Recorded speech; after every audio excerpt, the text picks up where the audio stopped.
Dr. Vijay Jaikumar is currently serving as an associate professor in the Department of Biomedical Engineering. He has 12 years of experience in the field of teaching and research. He has completed his master's in medical electronics from College of Engineering in 2008. His research work was in medical image retrieval system for the PACS environment, and he completed his PhD in medical informatics from Anna University. He is also he's also received funds from CSIR, NAC, TNSC, and IST to organize workshops, seminars, and STTP. He's also been he's also received funds from TNSCT for developing the student projects for consecutive years in 2017, 18, and 19. His biography has also been shortlisted in Marquis Who's Who in the World in the year 2016 and International Biographical Center, Cambridge, England in 2017 for his significant contribution in academics and research. He is also the recipient of Sri P.K. Das Memorial Best Faculty Award in 2018. He is an active member in various professional bodies such as IEEE, ISTE, IE, and IAENG. He has also been invited as conference chair and resource person for delivering various technical talks in national and international conferences. Sir's major interests includes medical image and signal processing, machine learning, deep learning, medical system designs and antennas, etc. He's also working on the project titled Design and Development of Textroids for Continuous Monitoring of Physiological Parameters. We welcome you, sir, to deliver your talk on medical image retrieval systems. Yeah, thank you, Chandana. So it's very hard time to present my work, the last session of this 3-day FDP. However, I will make it so crisp, and I will try to complete it as soon as possible. The title of my presentation is Image Retrieval System for Medical Applications. So this is the formal definition of the medical informatics, which is the subdomain of the biomedical engineering. If you look at the definition of medical informatics, here you can note down few keywords like optimization, storage, retrieval, and management of biomedical information for problem solving and decision making. So here I had consider my whole area of research in retrieval. So retrieval basically a basic and day-to-day progress what we search it in Google search engine. So similar to that, we have different types of retrieval systems in the PACS environment to retrieve the different nature of medical images. So as we all know, there are different modalities available in any integrated healthcare environment. So here we can have CT, MRI, PET, ultrasound, X-ray, and even we have hybrid modalities for various clinical applications. And if we go for any examinations, the person will be asked to stand or in view in different perspectives, projections, so that the number of images to be taken for each and every subject, for each and every case would be very high, and it's keep on increasing. So these many number of image production per modality per patient is increased day by day, and as per NABH standards, the 5 to 10 year data must be maintained. So then only the hospital will be accredited. So you just think about the generation of medical images in a hospital. So the terabyte or petabyte of data must be maintained in the particular server or any workstation. So there is a huge challenge in front of any radiologist or any software professional involved in the healthcare environment. So basically, to diagnose any disease, we actually in the process of developing computer-aided diagnosis CAD system. So which acts as a secondary observer to assist radiologists and other healthcare professionals in terms of reading the images. So maybe in day 2 session, Dr. Varun Kopi from NIT Trichy explained a lot about this biomedical image analysis and the characteristics of the images and all. So the CAD system plays a major role to sort out the poor doctor-patient ratio in the developing nation like India. And so the CAD system is very essential in the case of going for automated disease diagnosis and decision-making process.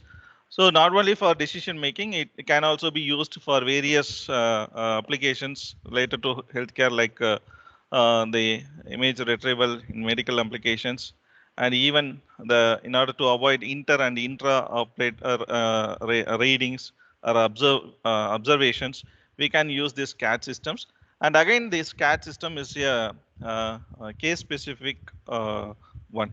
So if one particular CAD system is developed for a application or the modality, the same CAD system cannot be used for any other modalities or applications. So here, so how to develop this CAD system? So we have different algorithms and different methodologies and different um, learning based systems are available. So the data, the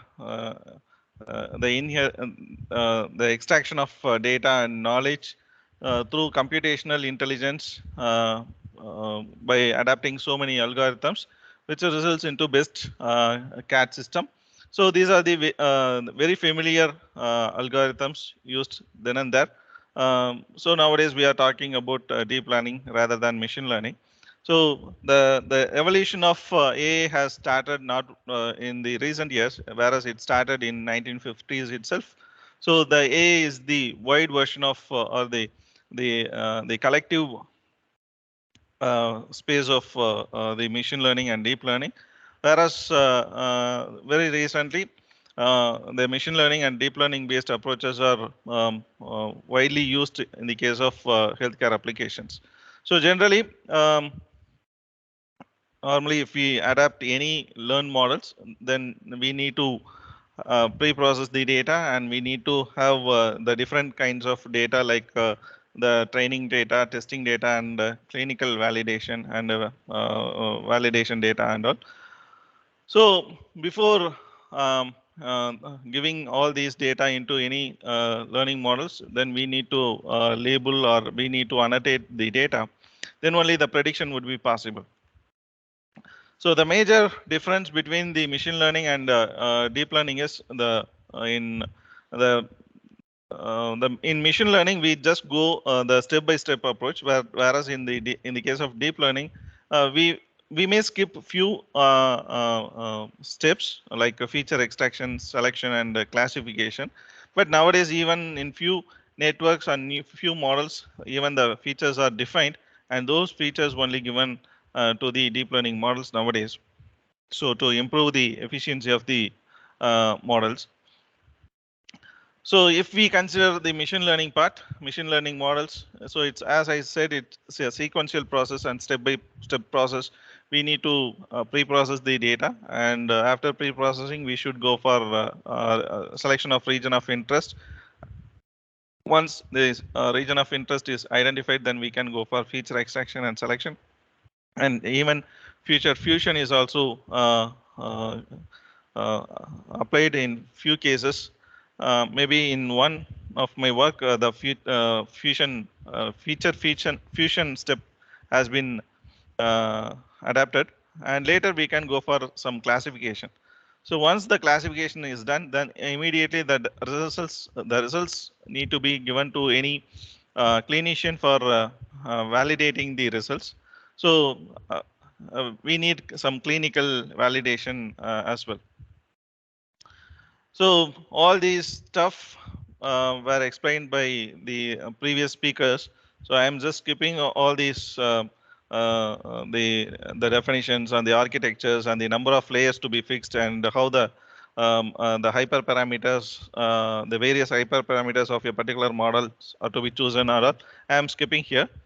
And overall, so if we are planning for any research or getting any solution for a problem statement, then we should know what to use, whether machine learning or deep learning, because many people are having a confusion like what to use, whether machine learning or deep learning. If you have very excellent data, that too big data, in the last session itself, the people were talking about the big data or high dimensional data. So if you have millions and millions of data, then it is better to go the deep learning with very high-end, higher-end processors like GPUs. And if you have very limited data, then adapting deep learning is meaningless, or else you can go for some data augmentation process and all.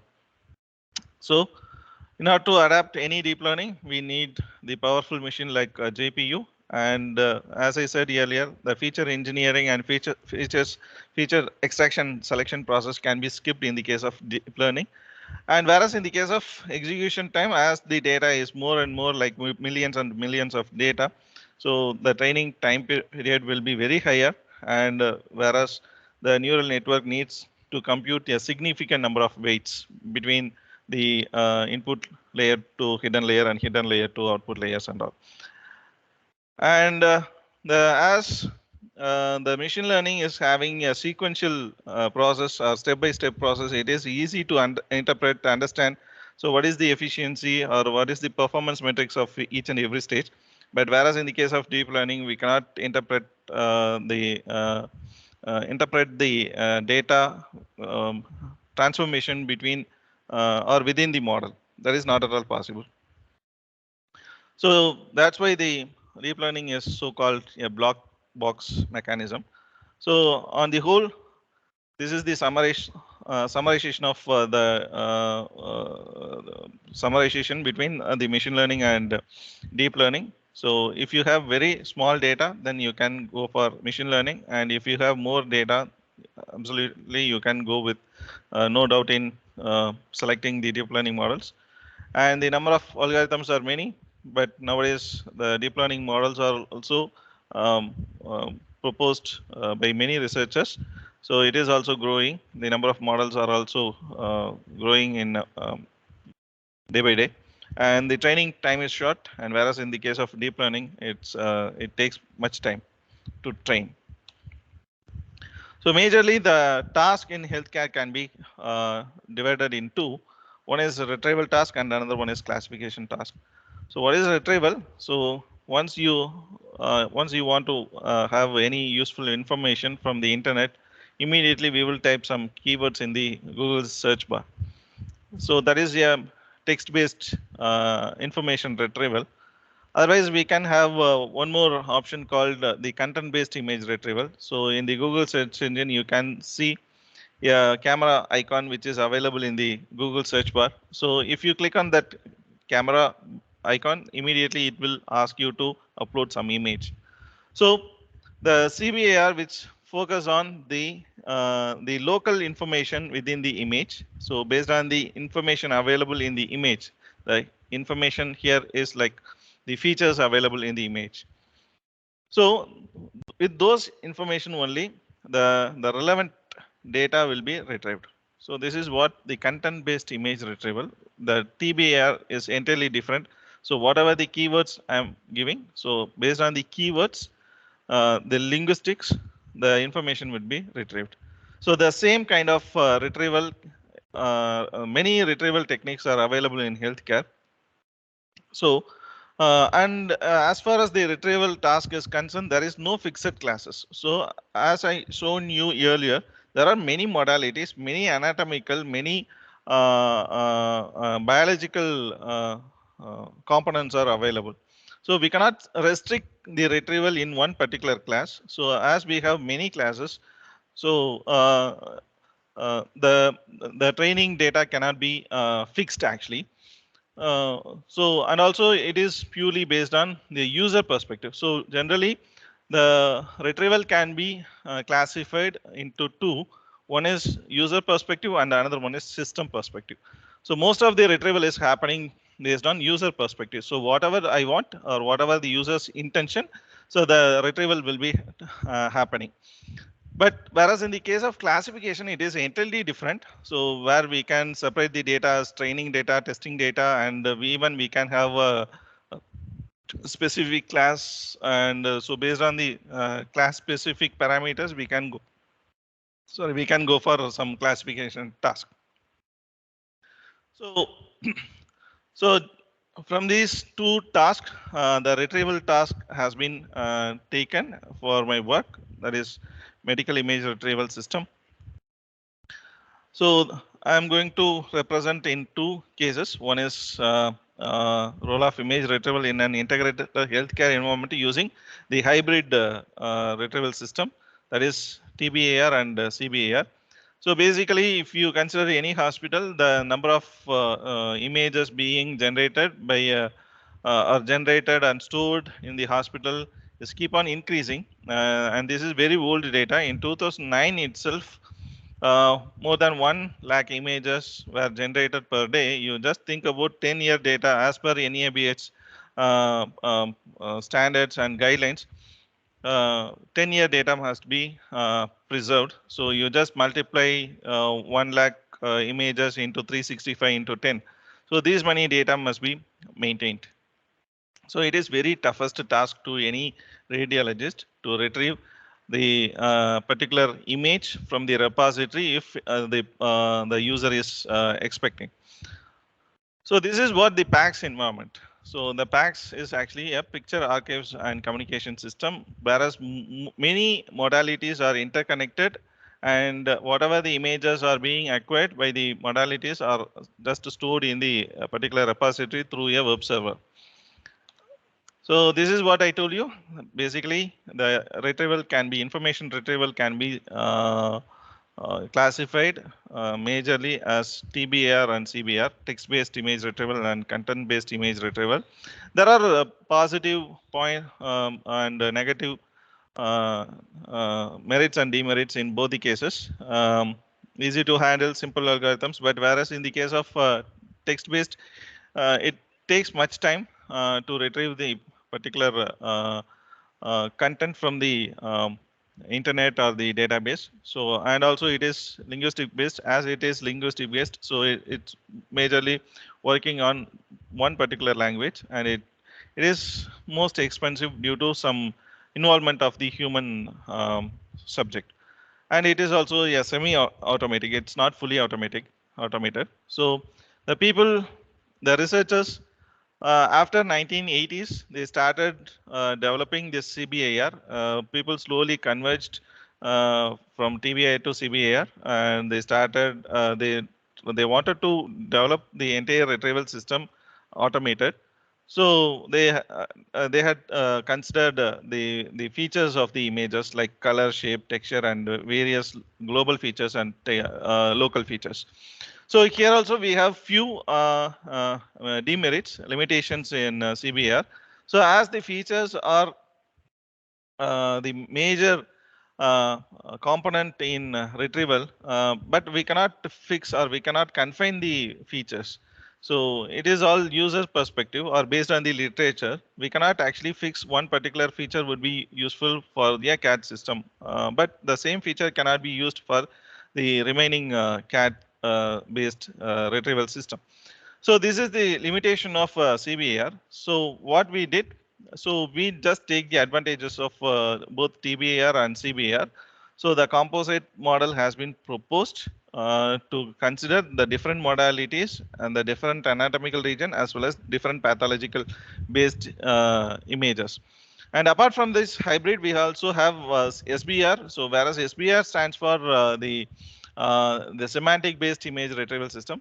So whatever image retrieval system which are all listed here, so it's all purely based on the various features available, the local features and global features, and the structural elements and textures and shape and the region based features. So basically the CBR, which focuses majorly on the features extracted from both the training images and testing images. So in our proposed framework, this is our proposed framework, and actually we consider almost 12,000 images, which was obtained from Professor Legman, Hagen University. And those images were categorized as training images, as testing images, and the all of these images were captured through digital X-ray modality, and those images are categorized, labeled with the experts available, and they had some unique code called IRMA code, that is image retrieval and medical application code, and this is how they categorized the entire data. So what we did, so from the 10,000 training images and 2,000 query images are otherwise called as testing images. So from both the training and testing images, we could able to extract 200 features from each and every image. So how these 200 images, 200 features were extracted based on the literatures available. So whatever the literatures relevant to the image retrieval, we just extracted those features like Tamura features, Gabor by applying Gabor, DWT, DCT, and so all applying all these the algorithms, we could be able to extract 200 features from both training and testing images. And once all these images, all these features were extracted, then immediately we did some comparison between the training feature descriptor and the testing feature descriptor. So these are the various similarity measures available to compare these two feature descriptors. So we have Euclidean, Manhattan, relative deviation, Mahalanobis, cosine distance, Chebyshev, and Spearman. So whereas Pi minus Qa stands for the difference between the training feature vector, and Q stands for QA stands for the query image or testing image feature descriptor. So this is again the similarity measures, the different similarity measures available in the literature. So once the least distance is available, is found, then we can get the performance measures of this retrieval. As like classification task, we have the precision, the performance matrix as precision and recall. So this particular matrix, it resembles like the confusion matrix, the classification task. So here we can get A, B, C, D, the four variables. A stands for correctly retrieved, and B is incorrectly retrieved, and C is missed one, and D is correctly rejected.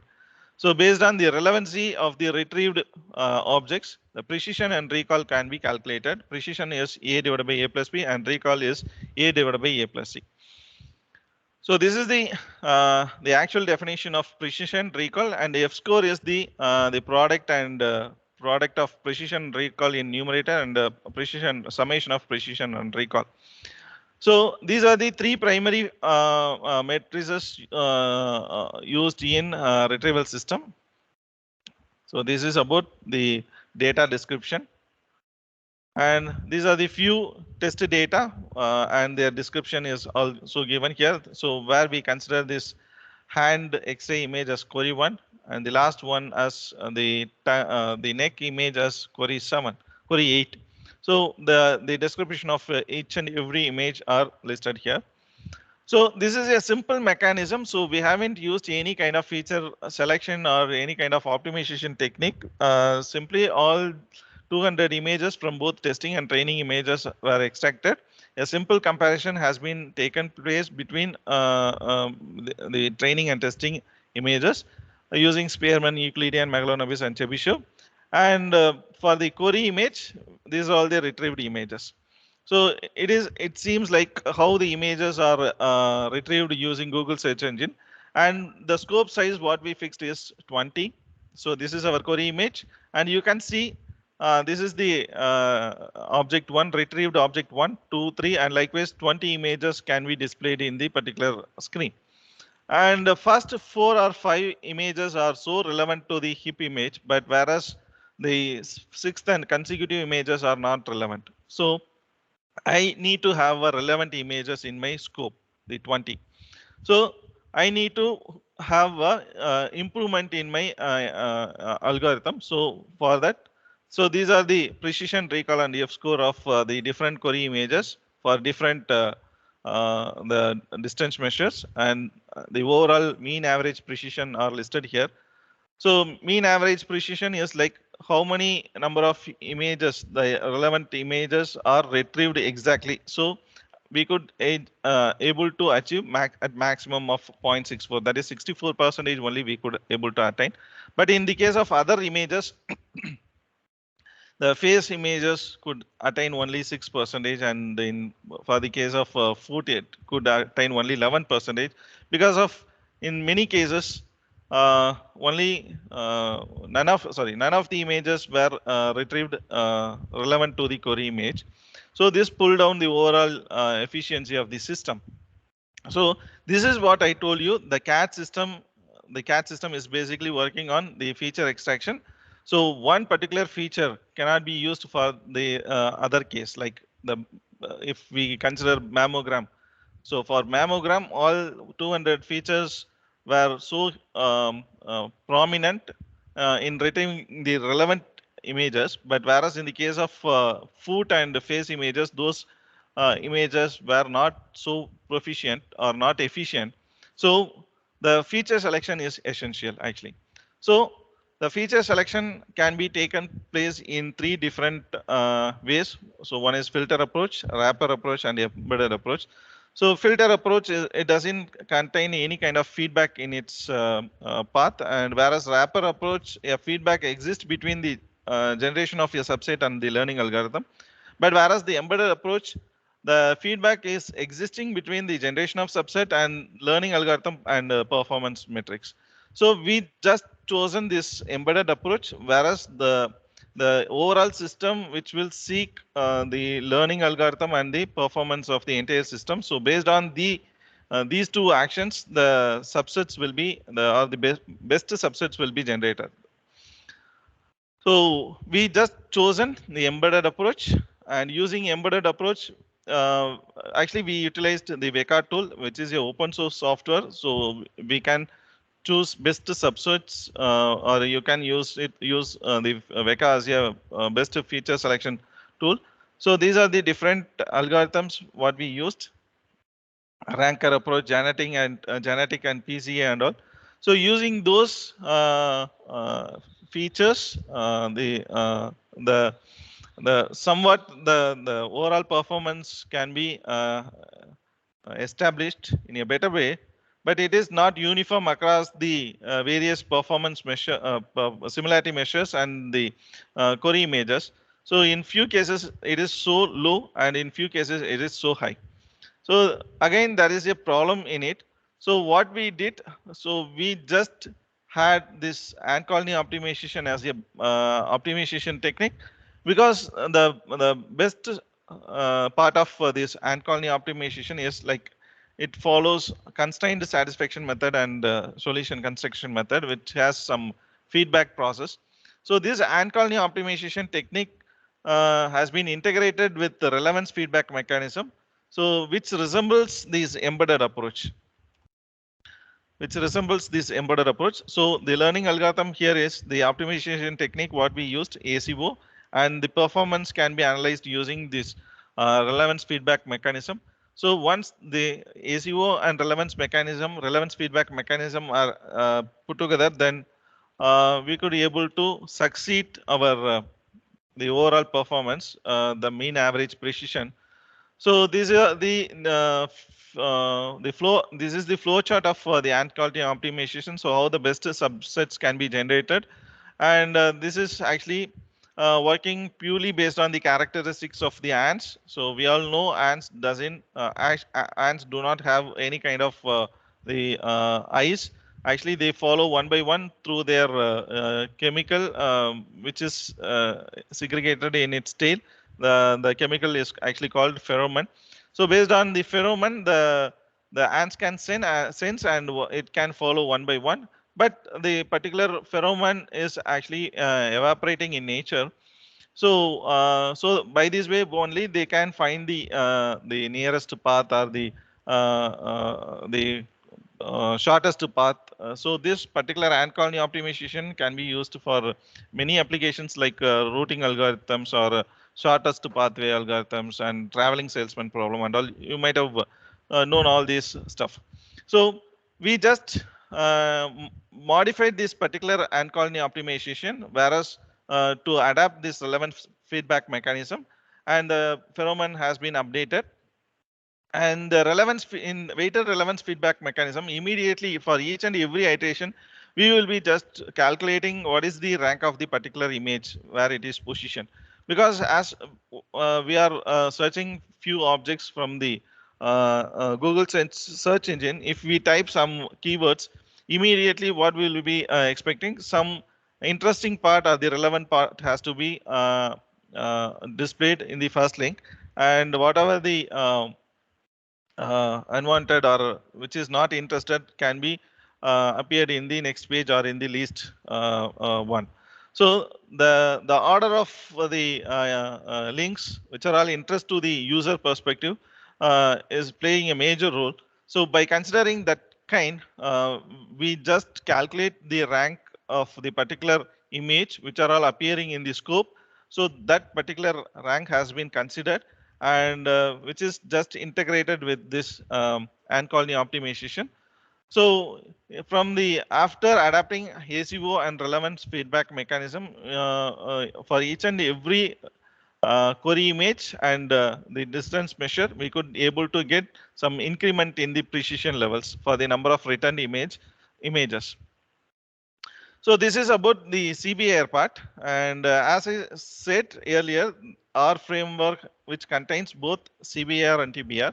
So the best part of the CBR and best part of the TBR has been adapted, and along with the images, we also just extracted few linguistic parts, so which are all actually usually generated during the storage of the medical images. So the linguistic part also extracted through the TBR. So whatever the words or the terms available in the document, those terms are also extracted using the textual feature extraction method. So those feature extractions, those textual features are also just stored and which are all fused along with this CBR. So this is the final or the heart of the fusion mechanism. And whereas we have both CBR as well as TBR, and this is the formula, and alpha is a variable which can be varied from 0 to 1. And if alpha is equal to 0, then what will happen? This part will be disabled. So only TBR will be enabled. And if alpha is equal to 1, then the TBR will be disabled. This part will become 0, and you can have the CBR enabled. And if alpha is declared as 0.5, then both CBR and TBR can be enabled. So our framework which contains, this is our overall framework. So our framework which has actually CBR, TBR, and fusioning of these two methods. And so as per the Leigman's data description, we had given some IRMA code here, and which exactly projected this particular image for TBR. Also, we extracted few text from the we also have some few text which are all related to the images. Say for example, in this case, the muscles is the keyword. So if we provide, then the relevant images are displayed, and spine. And in the next case, the CBR has been enabled, whereas alpha is equal to 0.5. And in this case, alpha is equal to 1. And in this case, when we browse for query image, the image will be appeared here, and whatever the images relevant to these images are appeared. But in the directionality wise, first 4 images are relevant, but whereas in the case 5th and remaining these images are not relevant because the directionality differs.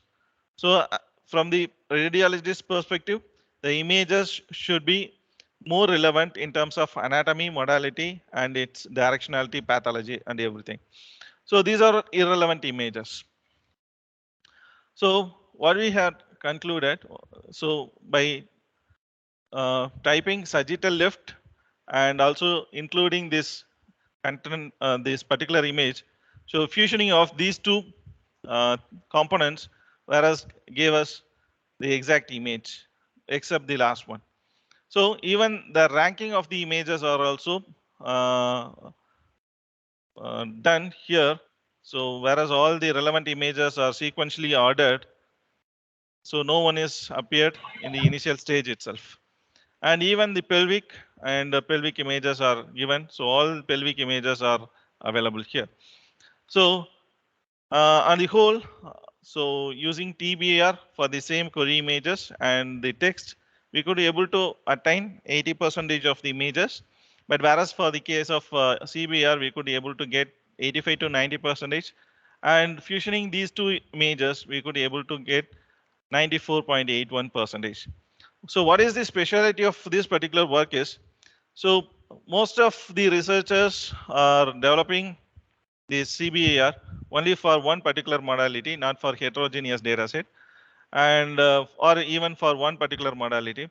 So actually we consider the X-ray of multi-anatomical images. Um, so those images were considered. So actually we followed the machine learning approach to attain this 94.81%. So still the particular problem had some limitations. So we tried to sort out this issue. So why don't we go for multimodality and multi-anatomical image retrieval for 2D images. So this work was carried out. Again, it was extended. So it was extended by adapting the deep learning concept. So these are the basic components of CNN. Like we should have input layer, convolution layer, pooling layer, and fully connected layers and output layers. And the overall objective of this particular work was to minimize the training time, and we should also attain very high precision and unsupervised training. So basically, the training, the learning can be classified into three: supervised, unsupervised, and reinforcement learning algorithm. And so unsupervised, if we go for unsupervised learning algorithm, so it is no need to have any kind of training and testing classes.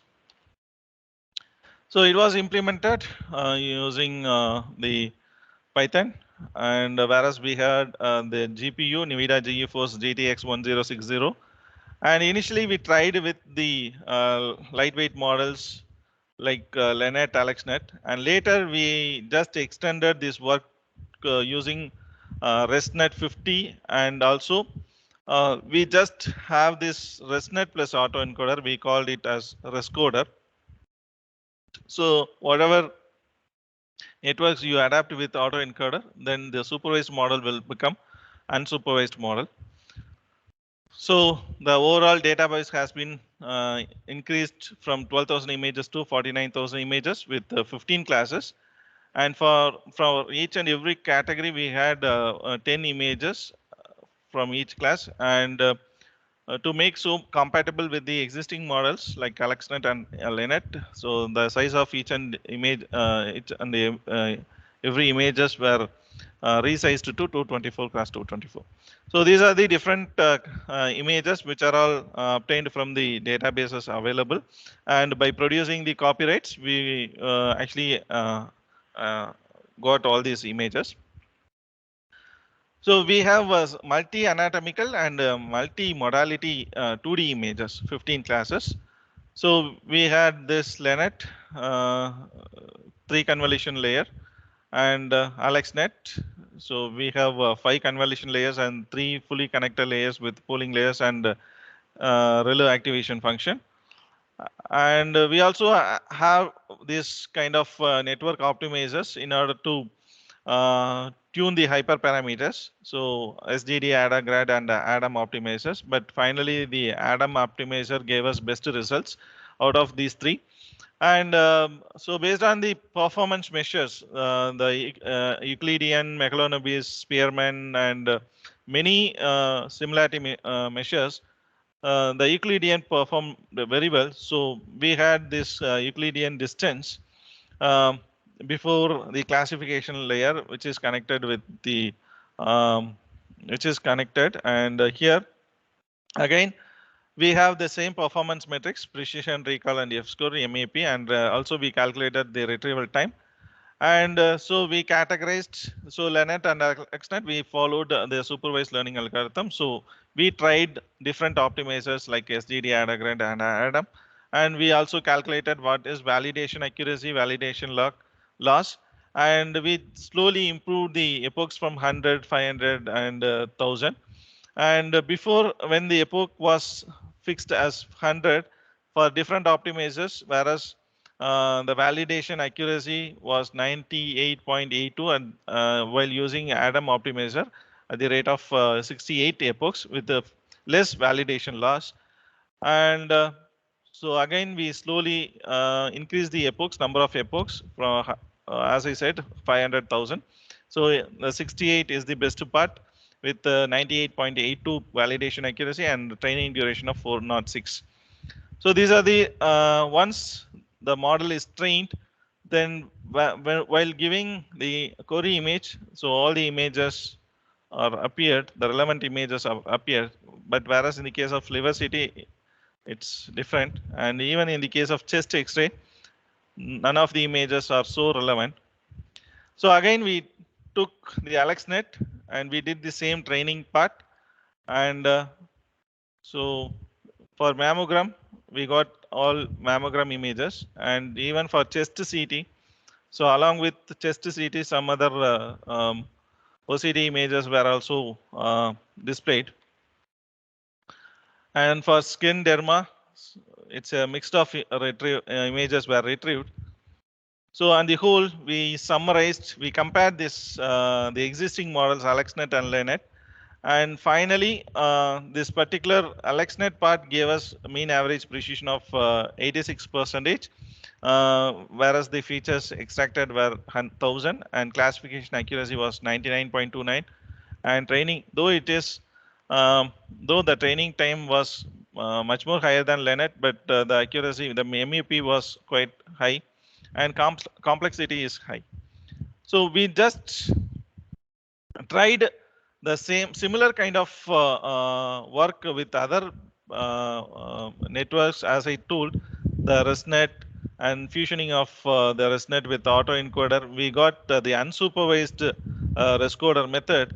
So not only with the ResNet, we also tried this fusioning of autoencoder with the LeNet and few more things. So finally, we got this unsupervised rescoder method gave us 80.04%, and supervised ResNet 18 without adapting this autoencoder, the ResNet 18 gave us 87.4%. We couldn't actually increase this particular mean average precision due to many limitations, because the hyperparameters were tuned manually. We didn't have any kind of optimization technique to go for automated hyperparameter tuning and all. So still there is a scope to improve this particular work from 80 to 95 or even more than that. So using unsupervised learning algorithm. So apart from this, still there are few more research avenues in medical image retrieval system. Even this same, most of the papers are actually belong to image retrieval system for 2D images. So very rarely the people are working on 3D images. So even you can think about how the CNN models can be built for 3D medical image retrieval system. So not only the image retrieval system, even you can consider about any other patient information system. And as of now, there is no benchmark retrieval algorithms have been proposed by the researchers. And a few more challenges in the real-time implementation point is like nowadays the imaging modalities are integrated with IoT. So the IOMT based image retrieval would be possible. Internet of Medical Things, which can be adapted for image retrieval system. But again, you should think about the security system which can be adapted with the IOMT. So you can think about, so there are still avenues to travel on image retrieval system, and even you can go for the deep learning plus any optimization technique. The implementation of hybrid intelligence is also one of the problems you can consider to develop this image retrieval system. So these are the different imaging databases available, the open source databases. So you can start exploring all these databases. Yeah, so I skipped, due to time constraint, I skipped my second half. Many of my slides were skipped actually. So if you have any doubts, you can ask me.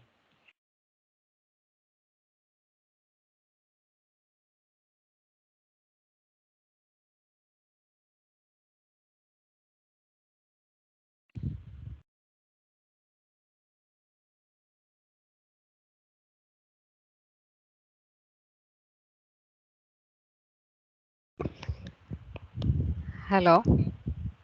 Yes, ma'am. The participants have any questions?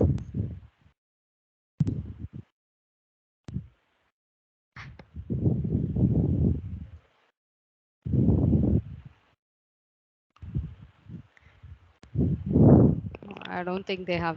So it was a very nice talk, sir. It was Thank you, very ma'am. informative. Even though you told it's a crisp, we got the essence of this image retrieval system, CBIR. Thank you, sir. Yeah, thank you, ma'am. Thank you.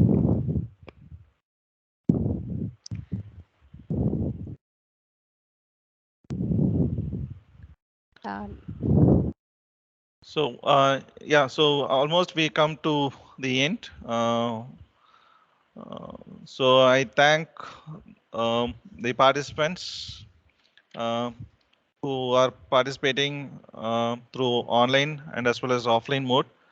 Um, uh, the offline participants can get your attendance certificate from the research scholar available in the department. So if you will provide any feedbacks, then as an organizer, so that we can improve in organizing these kind of events. Any one or feedbacks that we wanted to hear, or maybe you can post it in the chat window. Sir, I am Krishna Kumar. Am I audible, sir? Yeah, please, sir. Sir, I am Krishna Kumar from SRM Institute of Science and Technology, EC Department, full-time research scholar, sir. I am the online participant.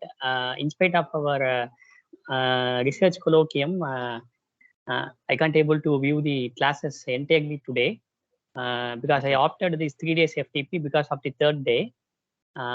So anyway, I just manipulated and seeing the afternoon sessions talk. So on a whole, on behalf of 3 days, the all sessions are very good, sir, and all sessions need elaborate explanations, sir, because 3 days is not enough. So because of time constraint as well as because of everyone's schedule, it is not possible. But during semester holidays or vacations, if it is possible, means we just try to fix this as a 1 week or 15 days like that, sir. It's my simple obligation or suggestion, sir. Anything you can take. And yes, sir. And in the case of your last, I mean, what I had heard at the last moment, the content-based as well as image-based retrieval system, it's simply amazing, sir. Actually, I am working on face detection. With the help of that face detection, I'm just going to detect the heartbeats, whether it is normal or abnormal.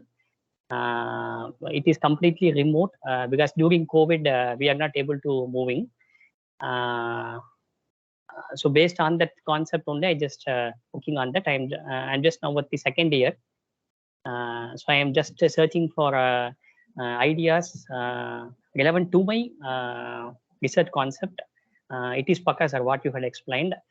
Because many things in my mind, so I can't wrap up everything and say within the short period. And my another obligation is with the expert permission, you just share the PPT, sir. Yeah, definitely, sir. We will do, and just we will be collecting the presentations from the expert members. So with their consent, we will definitely share their presentations. And also, we will upload all these recordings, meeting recordings, in our official department YouTube channel. So there Sure, also you super, can explore. Even if you have missed out any sessions, you can watch it later. That we will yes, do, sir. sir. But it will take 3 to 4 days because we need to cut and we need to process a few clips. Yes, sir. Yes, sir. Sure, sure, sir. Sir, you just share the link of that YouTube channel, sir, if it is Yeah, possible. sure. We will share the links to the participants, definitely. Yes, yes. Thank you very much, sir. Yeah. Because we have to work for 6 months to get all the details. Within 3 days, I got everything. But the research is somewhat continuous growth, so I have to explore it. In case if there is any doubt, means shall I contact the experts, sir? No problem in that. Yeah. Sure. You can. Yes, sir. Thank you very much, sir. Yeah, thank you. And one obligation you told, like you plan for some 1 week or maybe more than Yes, sir. that even. Yes, sir. Yes, sir. Actually, we will be planning for such event in May or June. So Okay, sir. which will be sponsored by IEEE Signal Processing Society, and even the experts will be called from maybe from abroad universities as well as from reputed higher institutions like IIT and NITs. So you can explore much more in those kind of events. We will share the brochures and flyers to you, to the same group. Definitely you can Sure, sir. explore, in that event. Yes, sir. Thank you, sir. Once Thank again, you. Krishna Kumar, sir. Thank you very much, sir. Yeah. Thanks for your feedback, Krishna Kumar. Thank you. Thank you, sir. Thank you. Any feedback? So even any negative feedbacks, we are all so welcome. We appreciate your negative feedbacks as well.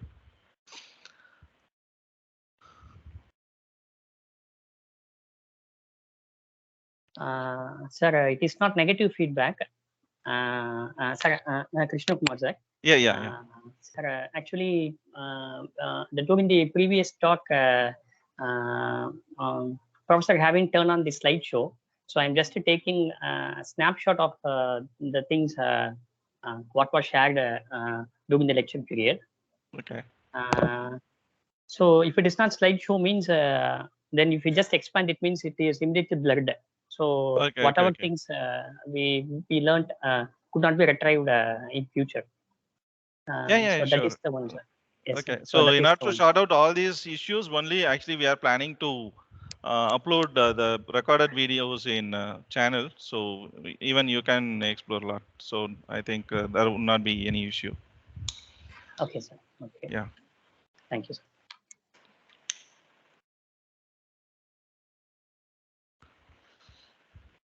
Any feedbacks from other participants? If no, then officially we will close this 3D FDP.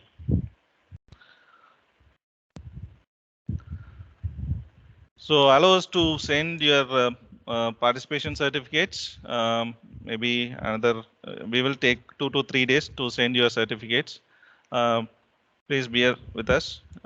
We need some time to note down and get the recordings of your attendance and as well.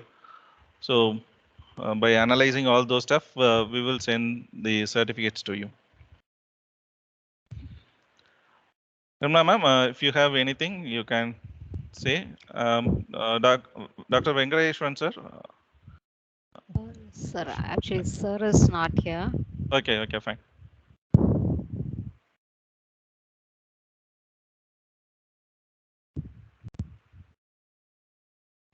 So I thank Professor Venkateshwaran from the Department of Biomedical Engineering and Dr. Nirmala from the Department of Biomedical Engineering in supporting to organize this 3-day faculty development program on emerging trends in biomedical engineering research for healthcare 4.0 within a short period. Also, I thank all the speakers from day one, session 1 to the previous session, medical data analytics and visualization. So I thank all the speakers who have taken much efforts in presenting their findings and their research works to the participants. I also thank Ms. Chandana, the second year PG student, in introducing all the speakers and organizing this event. Also, I thank one more research scholar of Professor Venkateshwaran, who is instrumental in preparing the flyers and scheduling the events. And actually, she did a lot of back-end work. So I thank both of these PG scholars in supporting organizing this particular 3-day work FDP faculty development program. So thank you all. Thank you, ma'am. Thank you, Nirmala, ma'am, for joining us. Yeah. So I officially close this meeting. If you have any queries, you please send mail to official mail ID of FDP. So thank you all. Have a great day.